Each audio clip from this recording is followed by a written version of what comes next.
And just as like a side note too, the entire Bible, when it all starts from Adam and Eve, and then it goes to Cain and Abel, and then it goes to freaking Noah, and then Noah leads to Abraham, and it just keeps going and going and going. When you really think of this, if you were to take this literally, you'd say this whole world is populated by incest.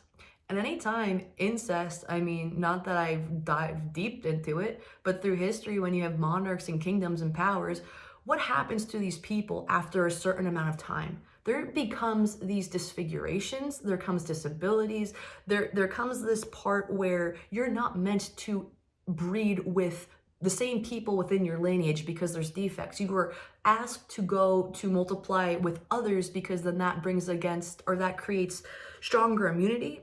I know that's the case for animals or for dogs when they have different kinds of sets or different parts of like dog in them, the breed becomes a lot more strong. Whereas if you have a purebred, there can be defects because they're interbred. So would it make sense for this entire book to be about incest?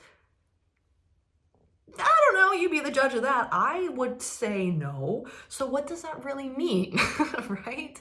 And what that is I'm significantly different from when I was 10 to when I turned to 20 to when I turned to 30, right?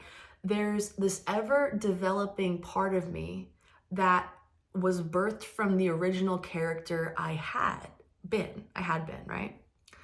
Who I was. The essence of me generally stays the same, which is symbolic of the lineage in this book. But the character I become matures. It rises to grace and it falls from grace. And it rises and it falls and it rises and falls. I'm aware I'm connected to God. I fall asleep and I get distracted because something got my emotions and now I'm dwelling in my 3D reality and I forget that I'm God. And then I wake up to it again and then I fall asleep and that's all it ever is. All of these people in the Bible, every generation is literally just a stepping stone to enlightenment, right? So think about you, think about all the characters you've been. Doesn't it make sense that this book is a psychological drama about your story, about my story, about who we all are as individuals when we're developing as human beings? That's what this book is about, is a development of your psychology, not a development of a family that was born of freaking incest from some chick who ate an apple because a talking snake said so, right? Like, come on.